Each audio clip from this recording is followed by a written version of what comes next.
मंगलम भगवान वीरो मंगलम गौतमो गणे मंगलम कुंद कुंदार्यो जय धर्मोस्तु मंगलम सर्वमंगल मांगल्यम सर्वकल्याणकारिकम प्रदानं सर्वधर्माणां जैनम जय कुशासनम।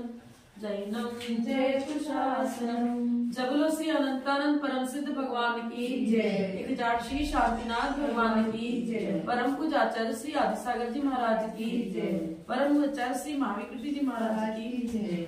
परम पूज्य आचार्य श्री सुनील सागर जी महाराज की। परम पूज्य प्रथम गणनियारिका रत्न श्री सुपान विजयवती माता जी की जय। जैन धर्म की जिनवानी माता की जय। परम पूज्य गणनियारिका सुपान श्री विमल प्रभा माता जी की जय। आर्या संघ की जय।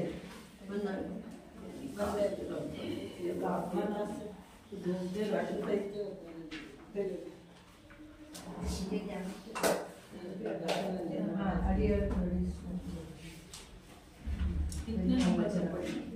7 हो गई थी कल।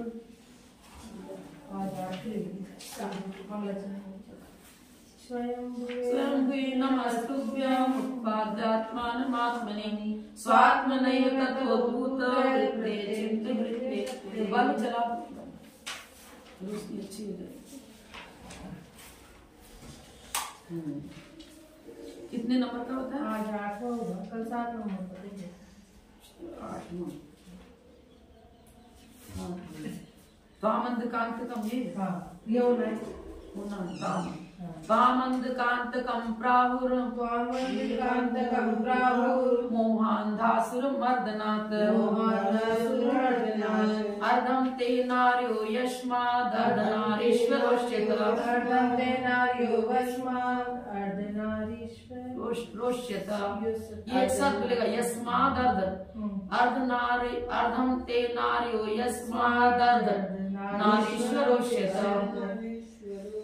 क्योंकि द आधा होगा फिर अर्ध निकलेगा, अपने को संधि विच्छेद करना नहीं है। तो यस्मा के बाद दर्द एक साथ बोल देंगे यस्मादर्ध नारीश्वरोच्यते। 80 प्लस अतः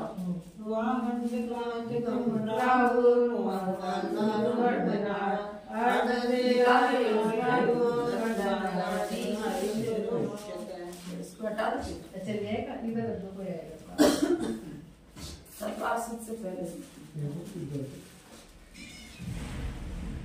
2 है मेरे पास में। एक और मेरे पास में जमा बस्ते में। क्या बता रहे हैं? त्वाम अंधकांतकम प्राहुर। ये लोग बोलते हैं वैष्णव लोग अंधासुर कोई राक्षस था, उसका हनन हुआ। किसके द्वारा? शिव जी के द्वारा। किसके द्वारा? तो अंधासुर कोई राक्षस था। हमारे यहाँ कोई राक्षस है ही नहीं। अंधासुर किसको कहा? मोह से जीव अंधा हो रहा है और मोह ही राक्षस है, क्योंकि हमारे आत्मिक गुणों का पूर्ण रूप से घात करता है। गुण से व्यवहार की भूमिका में आत्मिक गुणों को रंच मार्ग प्रकट नहीं होने देता है। दर्शन मोहनी है तो दर्शन मोहनी ही तो वास्तव में अंधासुर हो गया। उस मोह रूपी अंधकार को आपने मर्दन किया, नष्ट किया, इसलिए आपको मोहांधासुर बोलते हैं। अंधकांतकम, आपने मोहांधकार का अंत किया, इसलिए आप मोहांधासुर कहे जाते हो। नहीं हुआ? अब मर्दनाथ इसके तो लगाना ही पड़ेगा कि मोहांधासुर मर्दनाथ। मोह रूपी राक्षस असुर को नष्ट करने से आप अंधकांतकम, अंधकांतक कहे जाते। ऐसे कर लो, विशेष विशेषण दोनों में जुड़ जा रहा है। आप अंधकांतक कहे जाते हो, ठीक है। और अर्धनारीश्वर तो हमने एक दिन बताया था आपको, जिसके घातिया कर्म आधे शत्रु नष्ट हो गए और आधे अभी मौजूद है। अघातिया कर्म मौजूद है लेकिन घातिया कर्म नष्ट हो गया, तो अर्ध अरिण, इसलिए आप अर्धनारीश्वर कहे जाते हो। अर्धम अर्यो ते न, ते अर्ध अर्यो न, आपको आधे शत्रु है ही नहीं, सत्ता में ही नहीं है। यस्मात, इसीलिए इस कारण से आप अर्धनारीश्वर कहे जाते। अतः मन इस कारण से आप अर्धनारीश्वर कहे जाते हैं। शिव शिव पदाध्यासात् दुर्तारी हरो हर, शंकर समलोके संभवस्त्वं भवन सुखे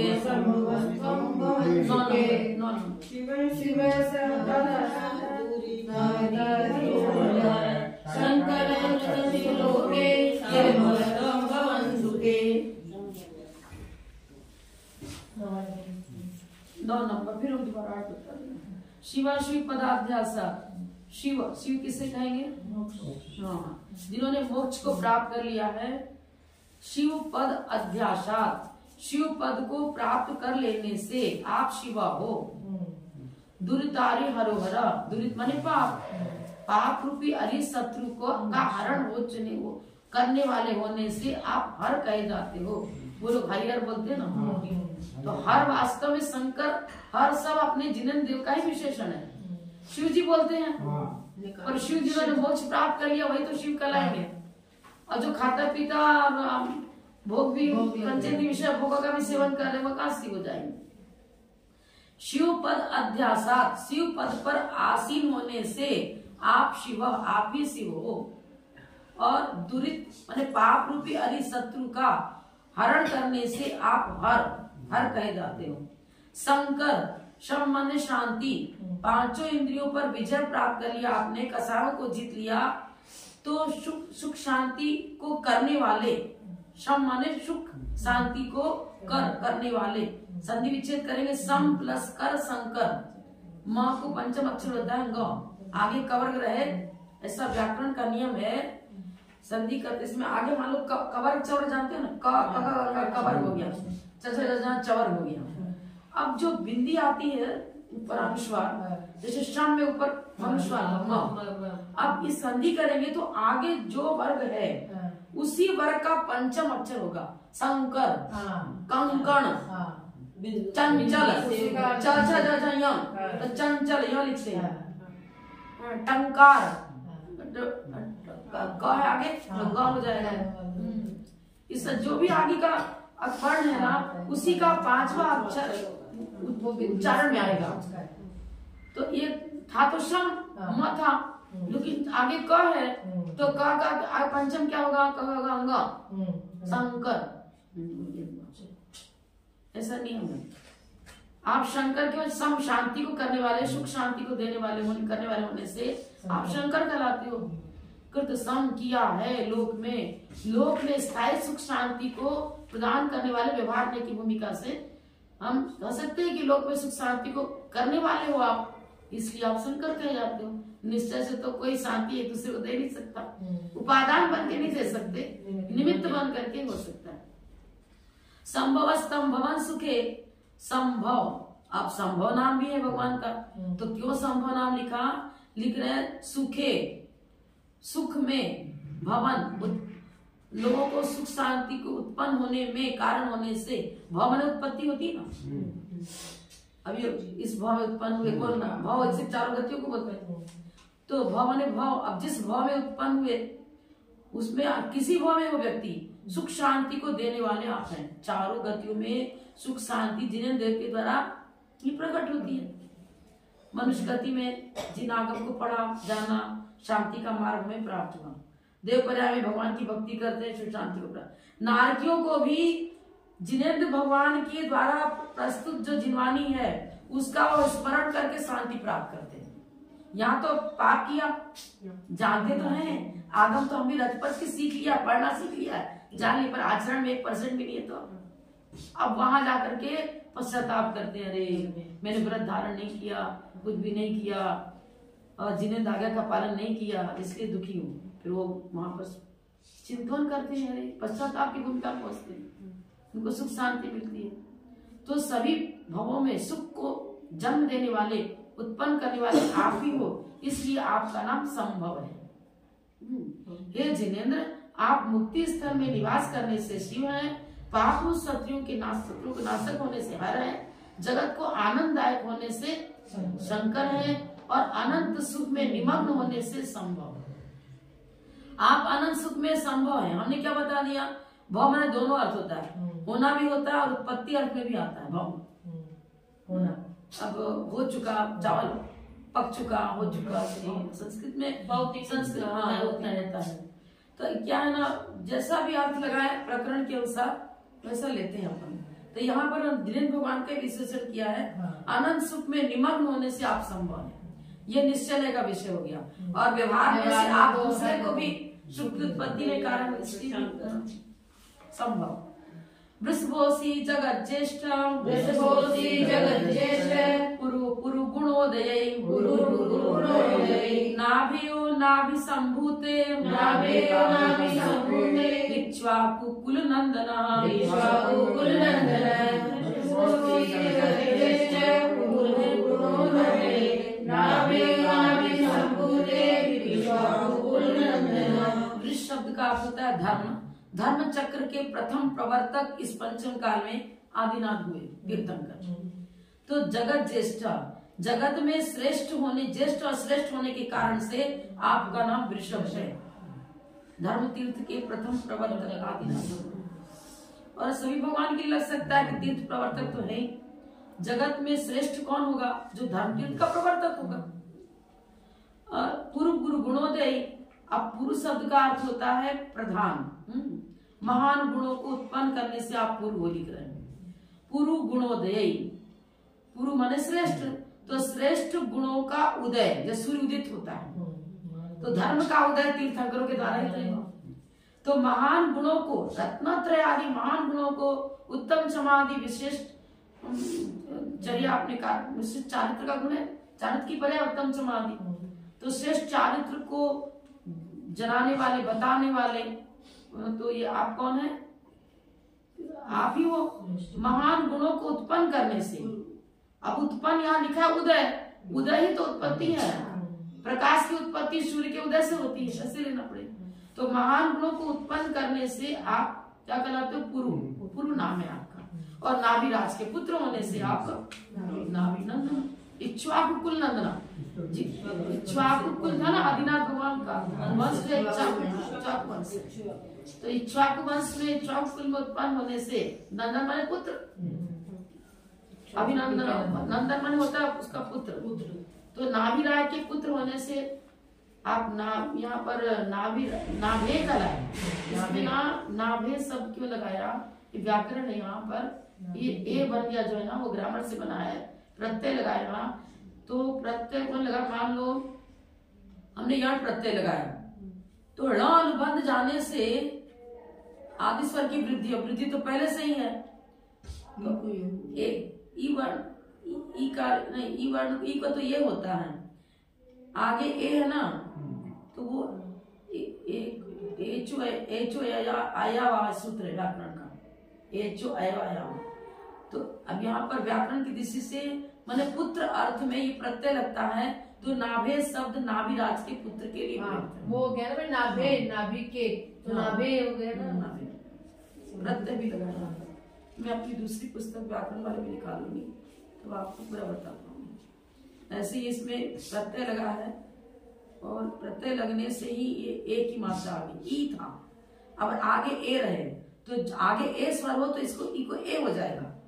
एचो एबा सूत्र बताया ना, हाँ, तो आगे ए रहे तो इधर वाले ई को भी ए हो जाता है। ऐसा नाभि में तो ई था, और आगे कोई ऐसा प्रत्यय लगा जिसमें ए है, तो आगे ए के कारण से ए हो जाए। इसको पूरा डिटेल कर बताऊंगी, व्याकरण का पूरा खुलासा व्याकरण किताबें लेके आऊंगी तो बताऊंगी।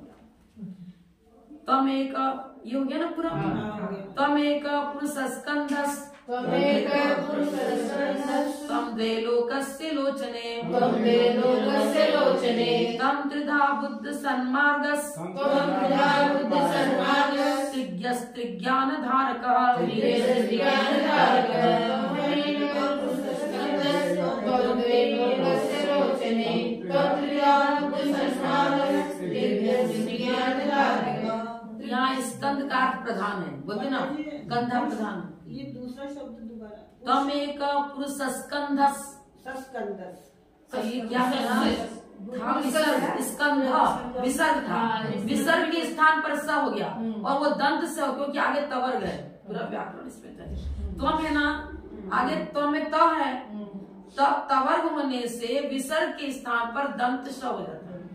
दो बिंदी थी विसर्ग बोलते ना, तम प्लस एक पुरुषः पुरुष एक में विसर्ग यहाँ समास है, पुरुष प्लस स्कंधा, स्कंद कंधे को बोलते हैं ना, ये प्रधान है अपने आंगों नाभि के ऊपर का सभी अंग उत्तम माना जाता है। तो आप पुरुषों में उत्तम, पुरुषोत्तम होने से अब आप तमेव हे जिनेन्द्र देव, तुम ही तो पुरुषोत्तम हो, क्योंकि तीर्थंकर से बढ़कर के उत्तम पदार्थ किसका होगा? शंकर। तम दे लोकस्य लोचने, अब दो नेत्र, दो नेत्र स्वरूप, दो नेत्र कौन गए यहाँ पर? आप जनता के लिए दो नेत्र स्वरूप हो। हम लौकिक पदार्थों को चर्म चक्षु से देखते हैं, लेकिन वास्तव में आपकी जो आपके द्वारा प्रतिपादित जो द्रव्य शुद्ध भाव शुद्ध, वही मेरे लोचन हुआ। ज्ञान रूपी ज्ञान ही तो लोचन है, ज्ञान नेत्री, ज्ञान चक्षु बोलते हैं, चर्म चक्षु है ज्ञान चक्षु। तो द्रव्य शुद्ध और भाव शुद्ध, उन दोनों की ज्ञप्ति जानकारी कराने में भगवान की दिव्यधनी तो कारण है। तो दो नेत्र स्वरूप हो, आपने मुझे द्रव्य शुद्ध और भाव शुद्ध के द्वारा मोक्ष मार्ग बताया, प्रदर्शन किया, इसलिए आप दो नेत्र स्वरूप हो। अब आपको इसमें ऐसा नहीं लिखा, लेकिन आपको दूसरी पुस्तक लाए, उसमें कई व्याख्याएं दी हैं, इस व्याख्या से भी ये सही, इस व्याख्या से भी ये सही। अब यहाँ पर दो नेत्र किसके लिखा? जनता के दो नेत्र स्वरूप, यही नेत्र लिख दिया। जनता के मार्गदर्शन होने से दो नेत्र। हाँ, तो दो नेत्र कौन लेंगे फिर? दो रत्न मुक्ता क्या है? आपने दो नेत्र तो लिख दिया, अब इस नेत्र से तो कोई मोक्ष मार्ग दिखेगा नहीं, इस नेत्र से भौतिक पदार्थ दिखते हैं। श्रुति लेना पड़ेगा, द्रव शुद्ध और भाव शुद्ध। द्रव शुद्ध के बिना भाव शुद्ध नहीं, और भाव शुद्ध है तो द्रव शुद्ध कार्यकारी होगा। द्रव शुद्ध तो है पर भाव शुद्ध नहीं है तो कार्यकारी नहीं, और भाव शुद्ध के बिना द्रव शुद्ध हमारे लाभदायक उत्पन्न है। द्रव शुद्ध का सहारा लेकर के भाव शुद्ध उत्पन्न होता है, यहाँ ये लेना पड़ेगा, ज्ञान चक्षु बोलते हैं ना। तो द्रव शुद्ध और भाव शुद्ध दोनों की प्राप्ति हमें जिनेन्द्र देव के द्वारा ही तो हुई है। दो नेत्र स्वरूप। फिर क्या बता रहे? त्रिधा, तीन क्या है?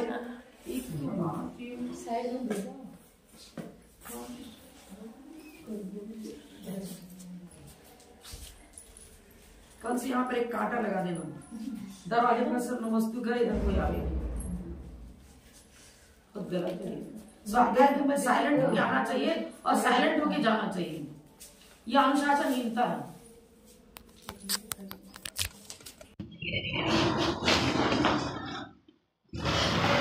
फ्लो बिगड़ जाता है हमारा भी। यहाँ ये कुंदी लगा दो, नहीं तो छुट्टी करो। नहीं, मैं तो कल से अगर नहीं डिस्टर्ब करेंगे, यदि या तो उधर से दर्शन करेंगे, और नहीं तो कल से कुंदी लगेगी।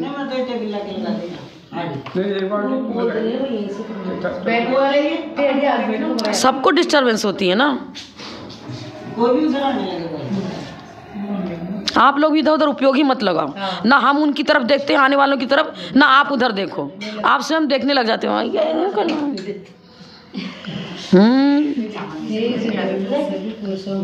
मौन हो क्या, मौन हो के जाओ। लेट आने वाले लेट फाइन देके जाएंगे, और 100 रुपया रखवाऊंगी जो लेट आएगा तुम।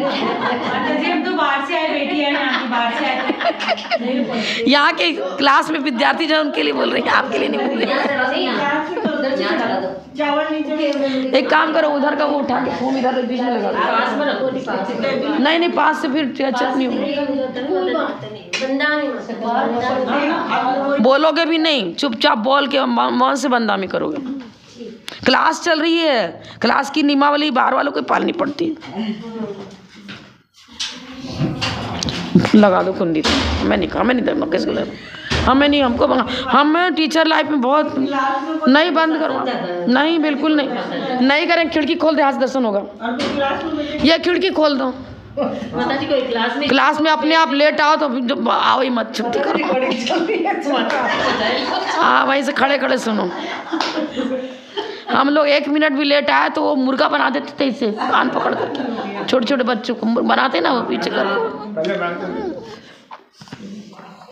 तो हमें उसका स्कंद माने होता है कंधा, लेकिन यहाँ पर प्रधान अर्थ लेंगे क्योंकि कंधा ही प्रधान अंग है। यहाँ पर भार ढोने के लिए कंधे पर भार ढोलते हैं, तो इसी तरह से आत्मिक गुणों का भंडार जो है उसको वहन करना, तो उसके लिए कौन सा स्कंद चाहिए? तीर्थंकर ही हमारे लिए स्कंद है, जो हमें सहारा देकर मोक्ष मार्ग पर बढ़ाते हैं। हे जिन्हें तुम जनता के लिए क्या है, पुरुषोत्तम पुरुषोत्तम हो और 2 नेत्र स्वरूप हो। यहाँ तक हो गया। फिर त्रिधा सम्यसन ज्ञान चारित्राणि मोक्ष मार्ग, सम्यसन सम्यक ज्ञान सम्यक चारित्र, इन 3 मोक्ष मार्ग के ज्ञाता हो। क्या बता रहे हैं? त्रिज्ञस्ति ज्ञान धारक त्रिधा, तुम त्रिधा बुद्ध, तुम रत्नत्रय मोक्ष मार्ग के ज्ञाता हो और ज्ञापित कराने वाले भी हो। सन्मार्ग को ज्ञापित कराते हो। सन्मार्ग क्या है? रत्नत्रय ही सन्मार्ग है। ठीक है। त्रिज्ञस्ति ज्ञान, क्योंकि मैं नहीं पढ़ा सकती, मेरे को मतलब इस तरह से अभ्यास ही नहीं है। जो मिडिल स्कूल का टीचर रह चुका है ना, वो सब प्रकार का एडजस्ट कर लेता है, और जो हाई स्कूल का टीचर रह चुका है ना, वो उसके पास फिर वही होता है। मैं तो जरा सा भी शुरू से आश्रम में बहुत कठोर डिसिप्लिन रही, अब मैं उसी में हैबिचुएट हो गई हूँ। मैं पढ़ा नहीं सकती, पढ़ना पढ़ाने बंद कर दूँगी मैं तो। फिर इधर इधर अभी अभी नहीं समझ में आते कहाँ बोल रहे थे कहाँ नहीं, कुछ पूरा डिस्टर्ब। खिड़की से करो दर्शन जिसको कहना। त्रिज्ञ ज्ञान धारक, अब 3 ज्ञान के धारिक तो होते ही, जन्म से ही भगवान मति ज्ञान शुद्ध ज्ञान अवधि ज्ञान 3 ज्ञान के धारक होते हैं, और इस अपेक्षा से भी त्रिज्ञान धारक है। और फिर और कौन अपेक्षा लगी? तो ये लग रहा है 3 लोक और त्रिकालवर्ती। त्रिज्ञान तो जन्म से 3 ज्ञान के धारिक, फिर 3 लोक आपके ज्ञान में झलकता है इस कारण से, और तीनों कालवर्ती सभी पदार्थों को आप जानते हो। तीनों अपेक्षा से लगा लिया इन्होंने त्रिज्ञान धारक। ऐसा त्रिज्ञ 3 काल और 3 लोक के पदार्थों को जानने से त्रिज्ञ, और त्रिज्ञान धारक जन्म से ही 3 ज्ञान के धारी होने से त्रिज्ञान धारक। मतलब बिल्कुल मेरा माइंड 1 सेकंड में डिस्टर्ब होता है, और 1 मिनट में। ये भी एक कमजोरी है कि मतलब जहाँ से कोई इधर हम ये भूल जाते कि माला में क्या फेर रहे थे, कोई आया था, इसलिए सुबह की माला होती, दोपहर शाम की होती नहीं ढंग से, एक आया एक गया, एक कुटुर कुटुर करते रहते सब। चतुशरण मांगल्य मूर्तिस्तम चतुराश्रधि, पंच ब्रह्मयो देव पावनस्तम पुनीहिमान।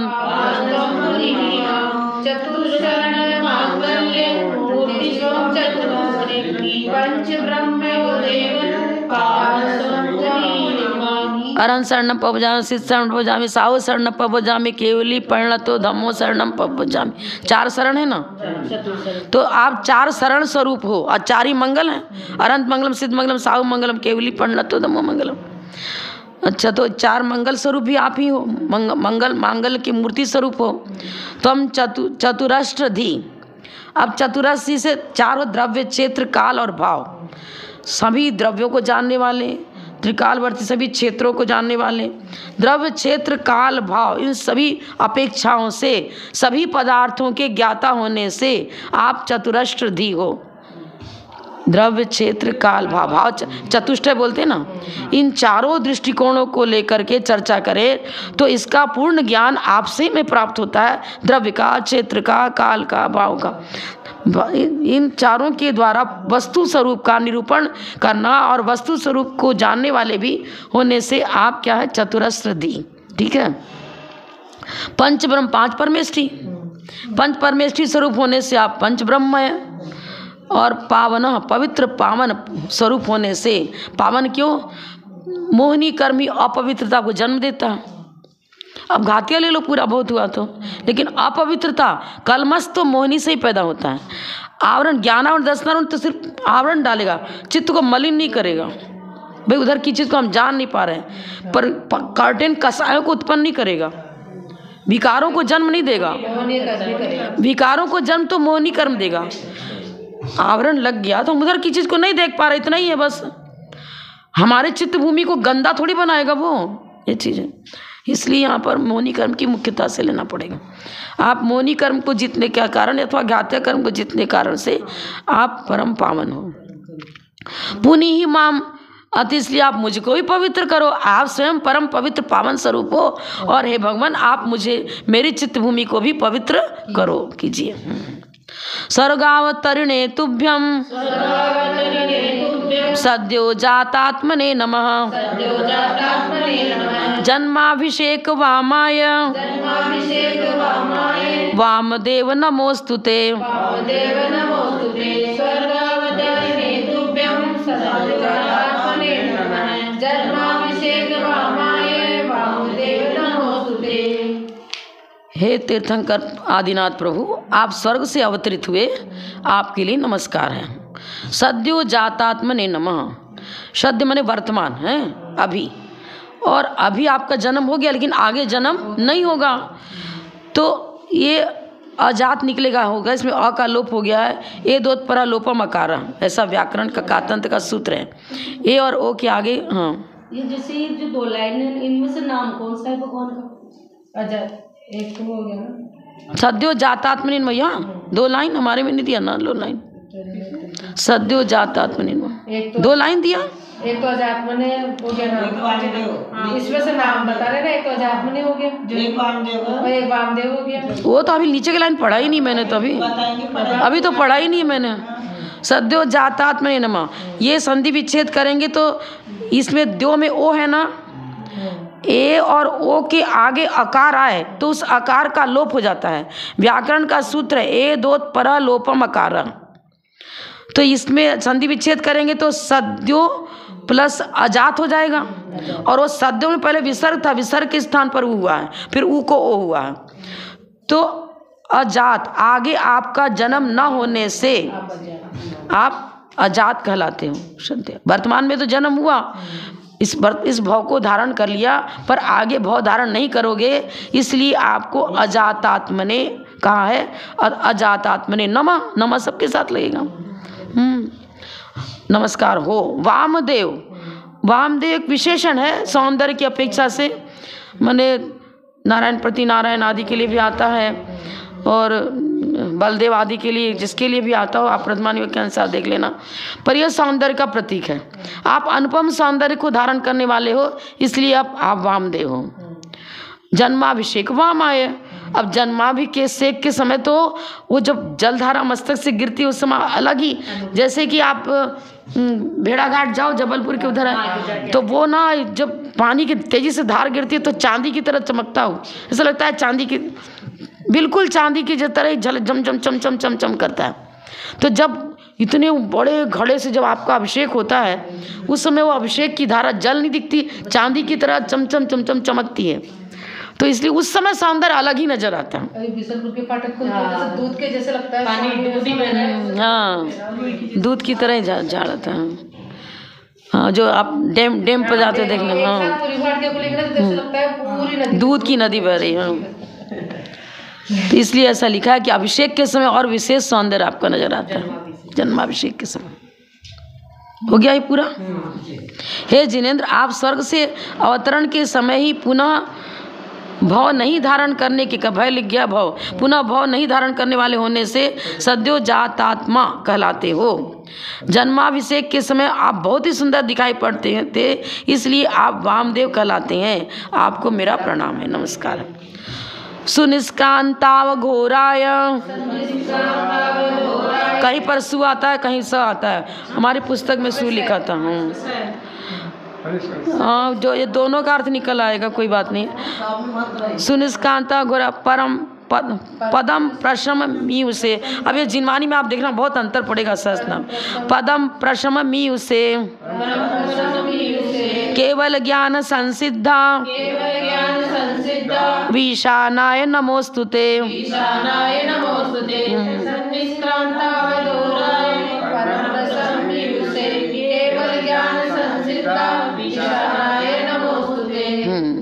अब यहाँ भी वही है, संसिद्धौ, औ को आव हो जाता है, और आव में वह में हलंत था, आगे ईस है तो वह इसके साथ मिल जाएगा तो विशानाय हो गया। संसिद्धौ प्लस ईशानाय, ईश माने भगवान, औ को आव हो गया, फिर आगे ई मिल गया उसके साथ वह के साथ तो वी हो गया। अब यहाँ भी इसी तरह, अब हम लोग की पुस्तकों में सुनिष्क्रांता है और यहाँ सन निष्क्रांत, सत माने त लगा दो, सत। आपने समीचीन दीक्षा ली, निष्क्रांत महोत्सव माने दीक्षा महोत्सव, अर्थ दोनों का निकलता, अब ओरिजिनल क्या भगवान जाने। तो आपने समीचीन दिगंबर दीक्षा को धारण किया और घोर तप किया, और ऐसे लिखो तो औ आव करेंगे ना तो ये क्या हो जाएगा, व में हलंत था, आगे में लिखेगा अ। तो जो घोर आपका रूप देखने में विद्रूप नजर नहीं आता, मैंने भयंकर नहीं नजर आता, अघोर सौम्य मुद्रा नजर आती। वीतराग छवि सौम्य है, जो घोर नहीं है। तो घोर नहीं है मतलब सौम्य है। किसी को गुस्सा आ रहा है बहुत तेज तो उसकी चंडी चढ़ जाती चेहरे पर, तो वही ऐसा दिखता है। काली देवी को देखो, इनके अस्त्र शस्त्र लिए इनके देवी देवता है, तो उनकी बहुत घोर मुद्रा दिखाती, रुद्र जैसी मुद्रा दिखती, रौद्र रूप दिखता है। तो यहाँ आपका रौद्र रूप नहीं है, आपका रौद्र रूप नहीं मतलब सौम्य है। और दीक्षा लेने के समय आपकी और प्रशांत मुद्रा नजर आती थी। देखो ऐसे ही बताते हैं साधु कि जिस समय दीक्षा होती है उस समय जो वैराग्य का उत्कृष्ट अंतरंग में लहरें चलती हैं, वो दीक्षा के बाद एक बार भी नहीं चलती फिर बाद में, उस वक्त लगी। हाँ दीक्षा लेते समय उत्कृष्ट भावना। हाँ, जब ही तो पहले गुणस्थान से भी सातवें में पहुंच जाता है। बताते हैं कि गुणस्थान में भी जो शुरू में जो रहती है, हाँ पहले से भी सातवें में पहुंच जाता है सीधे। छठे में तो सीधा पहुंचता ही नहीं है कोई। मान लो अवरति चतुर्थ गुण स्थानवर्ती दीक्षा ले रहा, पहले मुनि दीक्षा लेगा तो सातवें में ही पहुंचेगा, फिर गिर के छठे में आता है। छठा गुण स्थान गिरने की अपेक्षा से चढ़ने की अपेक्षा नहीं है, सातवें में पहले जाएगा, क्योंकि उसमें वैराग्य बहुत प्रबल होता है और भावना बहुत ही उत्कृष्ट होती है। अब फिर दीक्षा हो जाती है तो रहता तो उसी गुण स्थान में है, छठा सातवां छठा, लेकिन जो दीक्षा के समय होता है वो उतने उस पावर उसका उस तरह का पावर नहीं आता, फिर एक बार भी बहुलता से नहीं आता, बिल्कुल नहीं आता है। तो कैसे कर सकते हैं, श्रेणी आरोहण करने तो होता नहीं है क्या, वो भी श्रेणी आरोहण करें तो बढ़ेगा, लेकिन एक कॉमन जैसे ओघवत सामान्य बताते हैं कि सामान्यता फिर जल्दी से वैसा नहीं होता, यही को तो जल्दी से वैसा नहीं होता, बहुत कठिनाई से होता है, तो इसलिए कदे नहीं होता, कठिनाई से होता है इसलिए कदे नहीं होता है। ये चीज़ है। श्रेणी सभी आरोहण कर जाते क्या, सभी थोड़ी करते हैं शुद्ध। जो पुरुषार्थ मोहनी के लिए करना पड़ता है वो बाद में नहीं करना। हाँ दर्शन मुनि बहुत खतरनाक है। असंयम से संयम की ओर जा रहे हैं, फिर तो संयमी बन ही गए। हाँ अब वो रूटीन बराबर एक जैसी चल रही है। हाँ यहाँ तो चढ़ा, अब फिर जैसे पहाड़ पर चढ़े, अब फिर एक जैसी भूमि मिल गई तो अब क्या एक जैसी। हाँ वही चीज़ है यहाँ पे। दीक्षा के समय परम प्रशांत मुद्रा की धारक भगवान आपके लिए नमस्कार हो। अब इसमें पदम प्रशम यू से लिखा है, प्रशम वही अर्थ लेंगे यू से। अब यह लिखा इन्होंने, इससे का अर्थ प्राप्त, ई धातु का अर्थ प्राप्त होना होता है, प्राप्ति की इच्छा करने वाले, तो ऐसे भी अर्थ लगा सकते हैं। और यहाँ इससे का अर्थ प्राप्त है। उपशांत कषाय को प्राप्त माने आपकी सभी कषाय दीक्षा के समय शांत थी, मतलब संजरण कषाय का भी मंदतम उदय। देखो क्रोध तब करेगा जब तीव्र उदय हो, उदय तो निरंतर चल रहा है, आबाधा काल पूरी। क्या जब तीर्थंकर दीक्षा लेने जा रहे हैं तो क्या आबाधा काल के बाद उदयावली बंद हो गई क्या, उदय चल रहा है। हर कर्म का उदय आबाधा काल पूरा होते ही प्रारंभ हो जाता है, उदयावली चालू। लेकिन मेरा उपयोग जिधर इंगेज है परिणति वैसी ही होगी। अभी हम बैठे तो क्या क्रोध कषाय का उदयावली बंद हो गई क्या, सबकी बंद है, सबकी चल रही है बोलने में, सबकी उदय में आ रही है, लेकिन हम परिणति वैसी नहीं है, क्योंकि उपयोग हमारा दूसरी तरफ है। जब प्लग लिया उसके साथ जोड़ दोगे ना तब करंट उसमें चालू होगा। मोबाइल आपने चार्ज करने के लिए लगाया, उसमें जोड़ दिया आपने, क्या प्लग ही तो बोलते, क्या बोलते, जोड़ दिया। और नहीं तो, और स्विच ऑन है तब तो करंट आएगा, और ऑफ है तो मेरा उपयोग जिधर ऑन होगा परिणति वैसी होगी, और जिधर से उपयोग ऑफ है वो कर्म उदय में आते रहो, मेरा 1% बिगाड़ नहीं कर सकते। ये चीज़ कर्म को दोष देते हैं, क्या करे कर्म का उदय, अरे कर्म का उदय है तो आपने उपयोग को उधर क्यों जोड़ा, अपराधी हम हैं, उपयोग नहीं जोड़ते तो नहीं अपराधी होते, ऐसा है। इसलिए सतर्क रहो हमेशा, उपयोग को सुख में लगाए रहो, अगर इन कर्मों से बचना तो उपयोग को उधर दिमाग लगा रहता है। ज्यादा स्वाध्याय जाप तो लगे रहोगे तो उसमें भी इतनी एकाग्रता हो नहीं पाती ना, सबसे बड़ी मुश्किल है। सेंटिमेंटल माइंड है ना, वो जल्दी डिस्टर्ब होता है, बोलते हैं सेंटिमेंटल माइंड जल्दी डिस्टर्ब होता है। अब मेरा कुंडली से वैसे ही है, हम जल्दी उग्र भी होते हैं, जल्दी सम भी होते हैं, और एकाग्रता हुई तो उसमें बिल्कुल चाहे 3-3 घंटे तक उसमें रह जाएंगे। मैंने जिधर गाड़ी चल गई कभी गुस्सा आया तो इतना, पर गलत बातों को सहन भी करना चाहिए, ये भी सहन करने का भी अभ्यास डालना चाहिए। और गलती को 1% भी सहन करने का अभ्यास ही नहीं है, बस तुरंत से चल जाते, क्या करें, ये बात हो जाती है। मैंने थोड़ी सी भी गलती, अब मैं आप देखना कभी भी मेरा कोई भी चीज़, जब पुस्तक भी रहेगी तो कभी ऐसे रखा नहीं देखा होगा यार, कोई भी इसको भी सब सिस्टमेटिक चाहिए। हाँ, टेबल भी आपने यूँ कर दिया, अभिषेक को टेबल का भी यूँ, हम कह रहे ऐसे कैसे रखा, बेदी तिरछी रहे तो जब तक अभिषेक पापाश्रय होता रहेगा। भगवान तिरछे रख दिया, बेदी तिरछी हुई, पुस्तक तिरछी रख दी, कम से कम जो धर्म के आयतन हैं उस पर तो ध्यान रखो, लोग कि घर में कुछ भी करते रहो। तो प्रतिमा भी छत जरा सा टेढ़ा तो ध्यान उसी में जाता है, वैसे छत टेढ़ा है, बस टेढ़ा क्यों है, टेढ़ा पर जितनी जल्दी होना नहीं चाहिए, क्या करें, मेरा ऐसे ही कर्म बांधा है, वैसे ही हो रहा है। अब तुरंत मुझको बुरा लगे, हम पूरा हो जाए सुन इसका अंता हो रहा है। एक ही क्या ना बारीक संस्कृत का अर्थ लगाना है, संस्कृत का अर्थ लगाना, कोई कहानी किस्सा तो सुना नहीं रहे। देखो फिर मेरा भी ग्रामर बचपन का पढ़ा हुआ है, अब मैं समझ लो कि 78 में तो घर से ही निकल गई थी, 78 में, और मैंने उसके पहले ही समझ लो 76 तक समझ लो व्याकरण यूज किया। कहाँ 76 पढ़ना, अब उस समय का पुराना पढ़ा और ग्रामर कुछ रटा, और ये तो रिपीट करते रहो तो याद रहता है, और उसका कार्य तो मालूम है, लेकिन सूत्र एकदम कंठस्थ, तो जब रिपीट ही नहीं हो रहा तो कहाँ से कंठस्थ रहेगा। लेकिन मिस्टेक नहीं करूँगी, जहाँ तक तो वो विषय तो मंजा हुआ है, लेकिन सूत्र जब पढ़ते पढ़ाते रहो तो रटा तैयार रहता है, नहीं तो फिर तैयार नहीं होता। अब 78 के पहले तक व्याकरण यूज हुआ, उसके बाद व्याकरण का कोई पढ़ना पढ़ाने वाला मिला ही नहीं, तो फिर क्या करें। नहीं, हम वो तो कुंडी बंद करेंगे, आपको तो ज़्यादा से ज़्यादा 9 बजे क्लास, 9:15 तक कुंडी खुली रहेगी, उसके बाद कुंडी 9:15 के बाद बंद। हमें नहीं परवाह कुछ, क्यों मैं खुद विक्षिप्त हो जाती हूँ ना, सबसे बड़ी बात। मेरी कमजोरी आपकी कमजोरी नहीं है, कमजोरी मेरी। सुनिष्क्रांता ग्रह हो, केवल ज्ञान संसिद्धा, केवल ज्ञान की उपलब्धि उन्हें हो गई, सिद्ध हो चुका, केवल ज्ञान की प्राप्ति हो गई। और केवल ज्ञान की प्राप्ति होते ही अनंत चतुष्टय चारों के चारों प्रकट हो जाते हैं, सर्वशक्तिमान भी हो गए, अनंत शक्ति भी प्राप्त हो गई।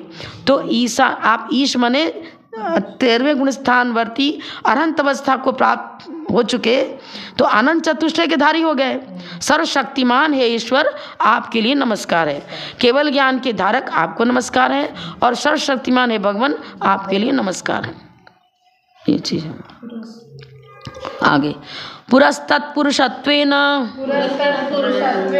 विमुक्त पदभाजिने नमस्तत्पुरुषावस्थां भाविनीं तेद्य विव्रते।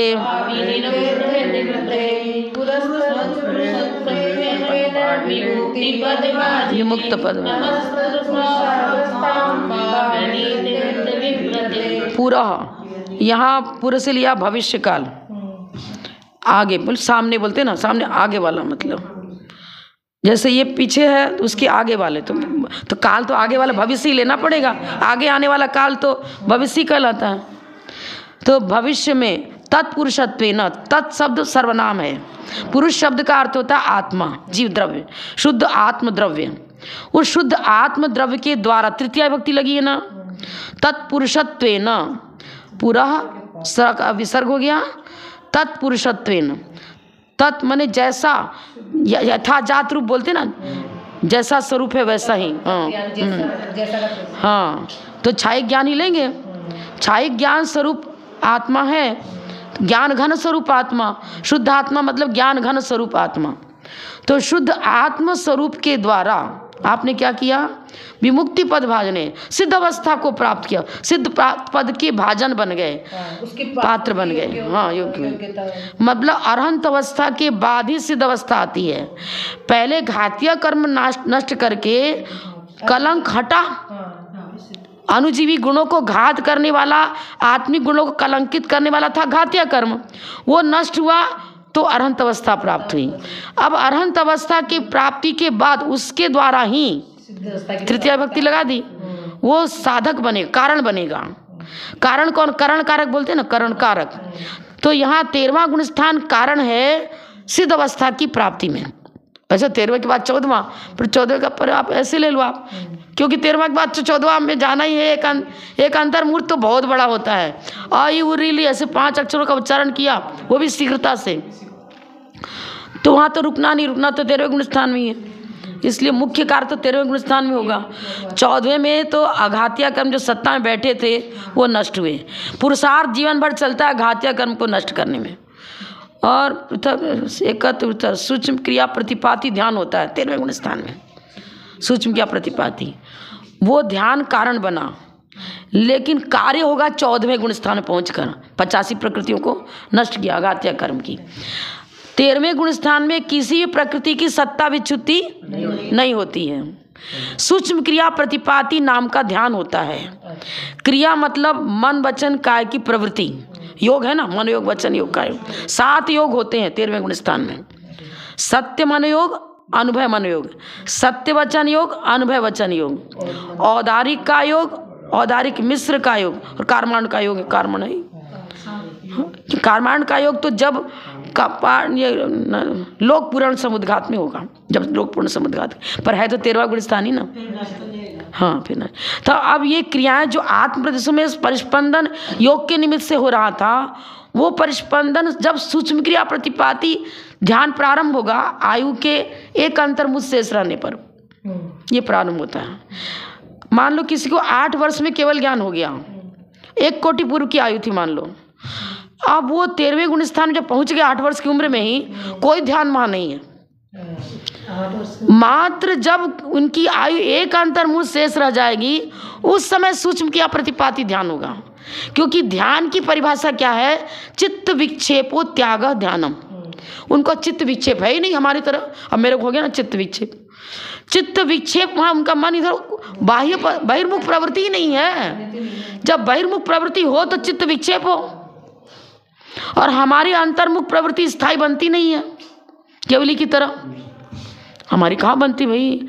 बहुत हुआ तो कोई 1 घंटा मोहि नाशक दृष्टि आगे उत्कृष्ट तो काल एक अंतर्मूर्ति बताया है। उत्तम सहनस एकाग्र चिंता निरोधो ध्यान मांतर मूर्तात, एक अंतर्मूर्त के अंदर ही अंदर छद्मस्त अवस्था में। तो अब फिर केवल ज्ञान होने के बाद कोई, उनका भी एक ही अंतर्मूर्त रहेगा। सूक्ष्म क्रिया प्रतिपाती बता रहे हैं, ध्यान की परिभाषा सब में घटित हो रही।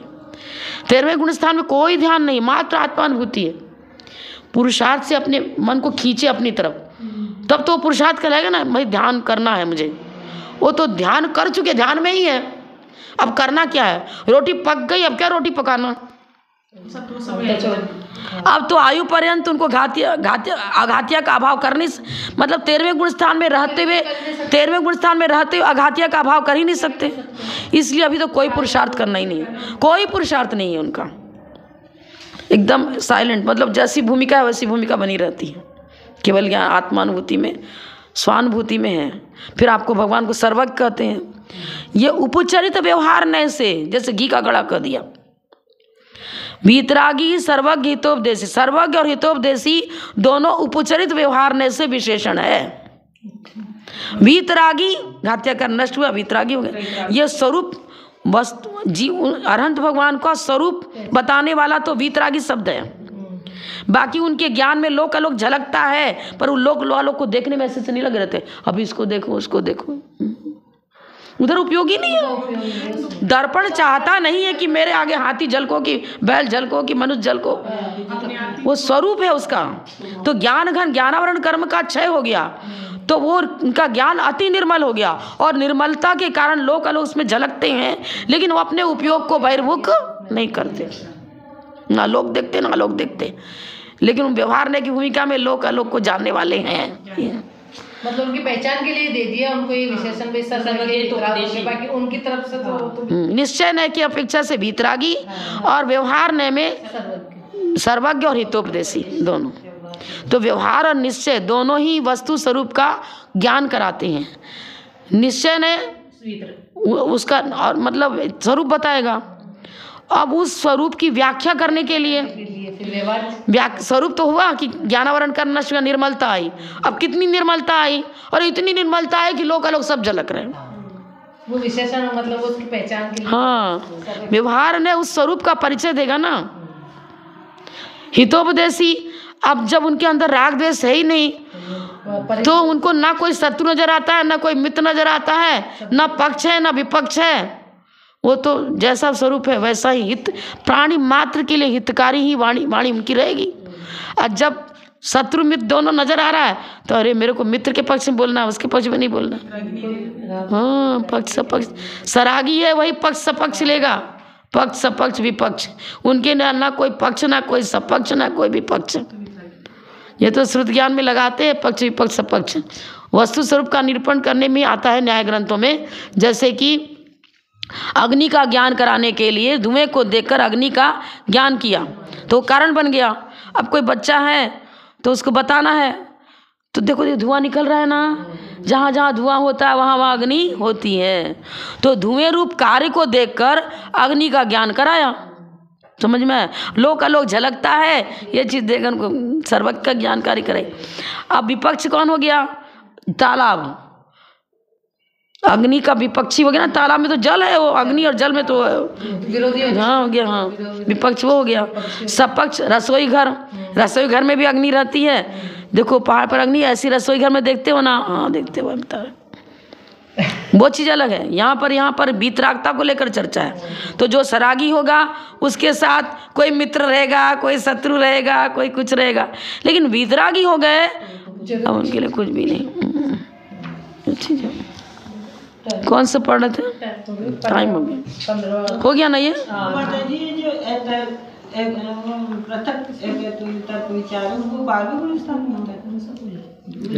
पृथक वितत 8वें 9वें 10वें और एकत्व वितर्क हुआ 12वें में, और सूक्ष्म क्रिया प्रतिपाती 13वें में, और विपरीत क्रिया निवृत्ति 14वें में। 8वें 9वें श्रेणी, छपक श्रेणी चढ़ रहे हैं ना, 8वें 9वें 10वें तक चलेगा। हाँ, अर्थ व्यंजन योग संक्रांति आता है ना, विचारों अर्थ संक्रांति, अर्थ संक्रांति, व्यंजन संक्रांति, योग संक्रांति।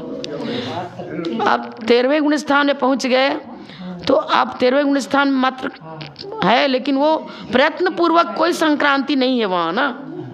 अभी तो प्रयत्न पूर्वक संक्रांति चल रही छद्मस्त अवस्था में। छद्मस्त अवस्था अलग है, केवली अवस्था अलग है।